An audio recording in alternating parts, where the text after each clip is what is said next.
You're listening to School Counseling Simplified, a podcast with easy-to-implement strategies for busy school counselors. Here's your host, Rachel Davis from Bright Futures Counseling. Let's play a little game of Would You Rather, School Counselor Edition. Okay, would you rather spend your weekend planning a group or spend your afternoon sitting in irrelevant PD? Yikes. Or would you rather be the only counselor with no one to collaborate with, or to spend hours searching online for engaging activities? All of these options are pretty bad, right? But unfortunately, they're all too real. But what if I told you I had a solution for you? What if I told you I had access to hundreds of school counseling lessons, groups, and activities, counselor-specific trainings on the topics you need most, and a community of like-minded school counselors to support you? You would say, yes, please. Well, that is what Impact is all about. Impact is my monthly membership for school counselors, and it helps you with all of these things. You get access to hundreds of resources. That's unlimited free downloads. Log in and get what you need right away to every single resource that's in my store. We add new resources each and every month. We're adding a new middle school and elementary resource each month, and some of these are bonus Impact exclusives, meaning that you can get resources just for members. You can request resources that you need and easily search so you can find exactly what you're looking for. And let's talk about the trainings, counselor-specific trainings on the topics you need most. We do these each and every month as part of our Coffee with the Counselor series. Impact members get to join for absolutely free. You earn PD certificates and you get exclusive access to members-only things like the Ultimate Small Group Experience and our Summer Summit Conference. And the community. Y'all, this is possibly my favorite part of Impact. I so look forward to jumping on these calls, to getting to know counselors who are similar to me and also completely different. It's so fun to hear from your experiences and your challenges, and everyone brings a unique perspective to the table. We have an exclusive online community, and we even have a cool app where you can chat with other counselors in these community circles. We have our monthly calls, like I mentioned, twice a month, and we share wins, troubleshoot tough cases, and just talk about what it's like to be a counselor, because so often we're on our own island at our school sites. So if any of that sounds like it's for you, I would love to see you inside Impact. Go to stressfreeschoolcounseling.com/impact to solve all of your counselor problems. And I have a special offer for my listeners. Use code POD at checkout to save 10% off your first month. Okay, let's go to today's episode. Hey there, thanks for listening to another episode of School Counseling Simplified. So as we're wrapping up the year, I wanted to keep it easy on you guys, and I'm going to replay one of my favorite episodes from School Counseling Simplified, and that's number 79, 3 must-have data tools for individual counseling. All right, let's check it out. So let's go ahead and dive in. I have 3 data collection tools that I want to share with you. Now, first up is self-assessment. Now, you may have heard me talk about self-assessments before because they're just so dang simple and effective. Now, what a self-assessment is it is basically a pre and post test survey that you're giving to your students to find out how they feel about their own counseling progress. So, how I like to do these, and I mentioned this a little bit in the beginning in the first episode of this month where I was talking about planning your counseling sessions. So if you haven't heard that one yet, I recommend that you go back and listen to it first and then hop over here. But basically, when you're building a self-assessment, you want to go through and match each question with an objective that you're going to meet during your counseling sessions. So I'm going to break it down for you really clearly here. Like I said, take some notes so you can then modify these and use them with your own kiddos. But if you're doing one on, for example, let's say self-control. So you're going to have a self-control self-assessment, and you're going to be asking questions that you're then going to teach them through the counseling sessions. So for example, if one of the sessions you're going to go over coping strategies, a question on the self-assessment could be, I can name 3 self-control coping strategies, or I can name 3 things to do when I'm feeling out of control to help me calm down. You can phrase it depending on the age of the child that you're working with. So you're going to have one to match each objective. The reason we do this is because we want the student to be successful. So when I used to first start making self-assessments, I would ask the students these questions like, I know how to stay in control. I know what self-control is. I know self-control coping strategies, whatever. And then we would have our sessions and I would feel like they were great.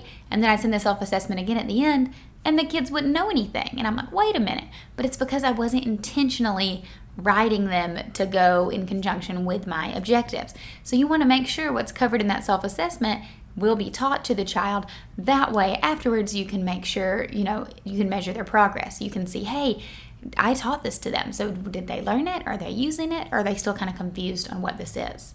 So I'm going to read you the examples, and then we'll talk about how you can use this information. So if I have a self-control self-assessment, I'm definitely going to have some directions at the top that say something like circle the answer that best fits. Be honest, there's no right or wrong answer. Now, I love to include that part because kids see these and they're like, oh, it's a quiz. I don't want to get anything wrong. But you want to encourage them. There's literally no right or wrong answer here. We're just trying to see what you know. And it's okay if you don't know any of this because you haven't learned it yet. And then I have a space for them to put their name and the date. Now, the date's so important. I've definitely left this off before. Makes it real tricky because you definitely want to know the difference between your pre one and your post one. Now, some example questions could be, I know what it means to have self-control. Yes or no? Now, I like to put yes, maybe, or no because a lot of times the kids are selecting maybe. I know which coping skills help me control my outburst. I can control my physical outburst. I can control my emotional outburst. I can identify appropriate replacement strategies. I demonstrate self-control at home. I demonstrate self-control at school. So that's an example of one. Now, you can do a print version. That's what I used to always do. But then recently I switched over to a Google Forms version, and I absolutely love it. And here's why. One, because by the kids filling it out, you get timestamps. So even if you do forget to put that date, it's still going to document the time. But I do encourage you to put that date on there. But the best part is you can easily see the results. So there's that results tab on Google Forms, and you can then export it to the sheet, a Google Sheet, and you can see there exactly how they've progressed. And then you can even, when you click the results tab, it even shows you like cool graphs and pie charts, so you can see it in a pretty way how the student has progressed since they've started your counseling sessions. This is information that you can use later on in a visual way, which I'll talk about in a bit. So the benefits of doing a self-assessment are that you can see where the deficits are, if there are any. So you can go through and see, oh wow, the student said they know what all of these things are now in the post self-assessment, except these two areas. So maybe they didn't understand those two areas, or maybe you didn't teach it very clearly. So then you can go back and review that with them.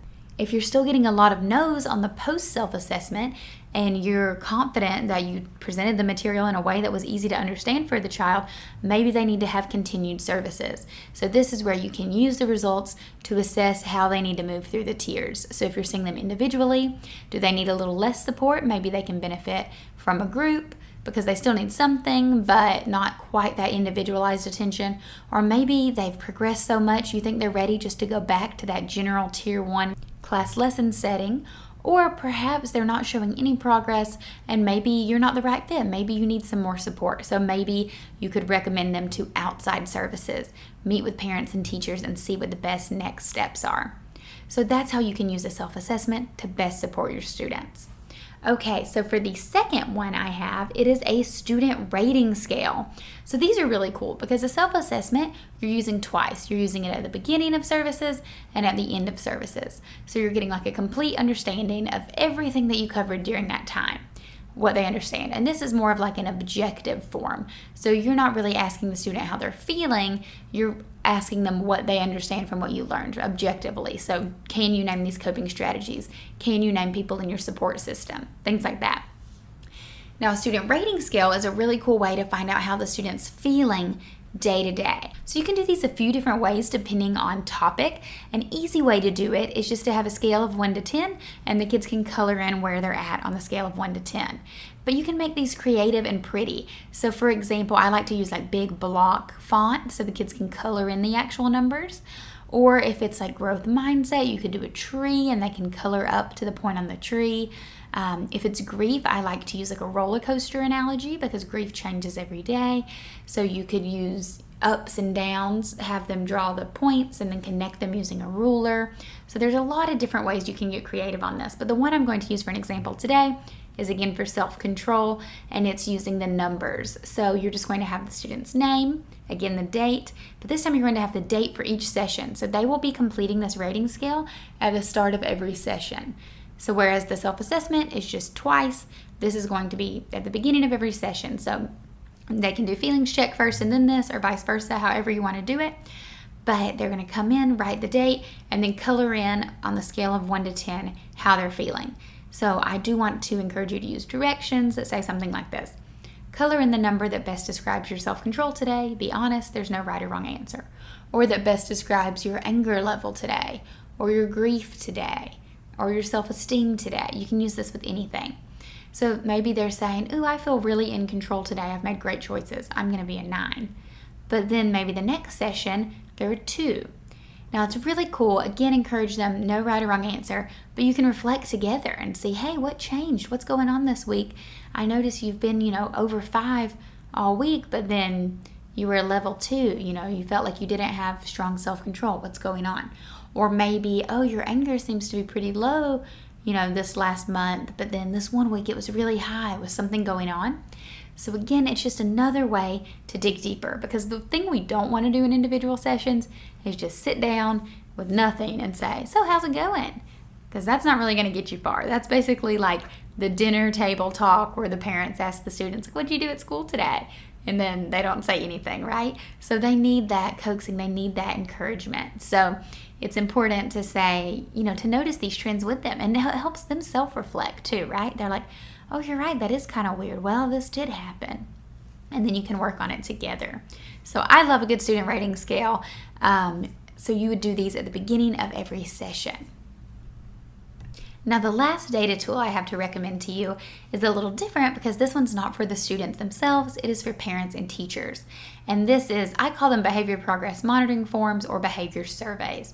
So you can call it whatever you want, but basically you're finding out the student's behavior. So what this form would look like is you would have the topic. So in this case, we're using self-control. You would have the student's name, the rater's name. So the rater is the person who's completing the form. And then the rater relationship. So is this a parent, a teacher, another guardian? Who is this person? And then the date. Now this one, again, is going to be given at the start of services and at the end of services, like the self-assessments. So you're going to have a phase 1 and a phase 2. And you want to clarify to parents that this is either before counseling or after counseling, and have them highlight or circle, and of course date when they're filling this out, so you can then use it to compare. Now for this one, it's going to be asking the parent or the teacher about the student's behavior. And like I mentioned last week, I love to get this full perspective of both parent and teacher, because oftentimes kids act really differently in different settings, and this is really important information for us to know. So some examples. You would have a chart that says never, rarely, sometimes, often, or almost always. So this is a scale. So if you can again do this one in Google Forms, is a great way. I find this is good because you can get a lot more responses, right? Sometimes you send a paper home in the backpack and then it just disappears into that black hole. So if you use a Google form, you can just text or email the parents a link, and you're more likely to get a quick response. And again, using that results tab, you can see all your data in a really concise visual way. So some items that you could include would be demonstrate self-control. So on a scale of 0 to 4, never, rarely, sometimes, often, or almost always. Utilizes coping skills to manage outburst. Controls physical outburst. Controls emotional outburst. Now these might sound a little familiar because they're kind of similar to that self-assessment, right? So now, like for example, that controls physical outburst, now we're getting a full, complete picture. How does the student think they're doing on their physical outburst? How does the parent think they're doing? How does the teacher think they're doing? Are they all completely different, or are they all on the same page? Controls emotional outburst. Utilizes replacement strategies to reduce outburst. Example, raising hand instead of blurting. Uses coping strategies to manage emotions independently. Is able to maintain composure until the appropriate time. So those are some examples of how you could do a self-control one. These forms are really helpful in gathering data. Now, I encourage you to keep it easy on yourself. You don't want to forget to send them. So if you're however you contact parents before sessions start, and teachers, so when you're getting ready to schedule your sessions and contact parents to let them know or get permission, staple this to the permission slip, send it home together if you're doing a paper version, or in that email where you're saying, hey, I'm about to see your child for services. Can you please complete this before we get started? These are super duper helpful, and once I started using them, it was just like a game changer. I love seeing these results. So you might be thinking, okay, like you kind of sold me on the data. I see that it's helpful and I have it all, but now what? Well, there's a couple things you can do. So I encourage you to get your results and showcase them on a data wall. So a data wall or a bulletin board is something you can put up in your office or beside your office, but I kind of like to do it in the front office or in a common area, a high traffic area. That way parents and teachers can see it. This is where you get a chance to brag about your program and to show all the awesome things you're doing. Now, I've talked about data walls before. They do a couple things. One, they bring, awareness and kind of a pat on the back to that profession and counseling, but also they let parents know the services we provide and they let teachers know how we can support them. So they're like, oh, you're seeing students for self-control? I totally have a kid who needs that. They might not even know that that's something that you can provide for them. So I love using a data wall or a little bulletin board to showcase your progress. That's something you can kind of update throughout the year. Obviously, you want to keep everything anonymous on there. No student information will be shared. And you can do an end of the year report. So I love my end of the year reports. I'm always talking about them. And I know it is February, it's not the end of the year yet, but you want to begin with the end in mind and kind of think about how you can start preparing for that end of the year report. So you want to gather all these graphs, all this data, get it really organized. So then at the end of the year, you can have an awesome comprehensive report to showcase to your admin, maybe even to your superintendent, and to show them, hey, this is the awesome changes that our counseling program did this year. This is great because, you might be in a position where the program can get more funding or where they're thinking of hiring more counselors. So you really want to show how powerful the program is. And you're thinking, okay, I'm still on board, but that just sounds like a lot of work. Why are we doing this again? So like I said, it's for two reasons. First up, advocating. We always want to be advocating for our programs. So we want to show the importance of the profession, why there's a need for school counselors, the impact school counselors are making. We never want people to think, what's that lady do again? Isn't she kind of like the librarian? No, we have a very clear role and we want them to know what it is. And also, the best reason and the main reason we do it, why our hearts are in the profession, is to help kiddos. So this data helps us constantly improve our program. If we can find out where the deficits are and where the problems are, then we can find out how we can improve it. How can we teach this material to help the students better understand? How can we present this in a different way to help the student grow and to learn these coping strategies? How can we provide outside supports or other resources to really ensure that the student is getting the support they need? We can do all of that by looking at the data. We're not just simply guessing or shooting in the dark here like, oh, I think this will help. Instead, we have concrete evidence-based proof that we can use when we're trying to figure out how to best help students. Okay, guys, clearly I'm fired up. I love data. I hope you do too. I hope you found this whole series super helpful. If you're like, these data tools sound awesome, but they seem hard, then I have you covered. Like I've been talking about all month, I have my new individual curriculum. Inside each one, you get rating scales, self-assessments, and those behavior forms, all in print and digital versions, so you can use them however you like. So if you're interested in that, check out the link in the show notes, or you can head to my TPT store. Thanks for listening to School Counseling Simplified. You can find the links from today's episode in the show notes. If you'd like to connect with Rachel, she's on Instagram and Teachers Pay Teachers at Bright Futures Counseling. Be sure to subscribe to the podcast so you don't miss any episodes of School Counseling Simplified. Talk to you next week.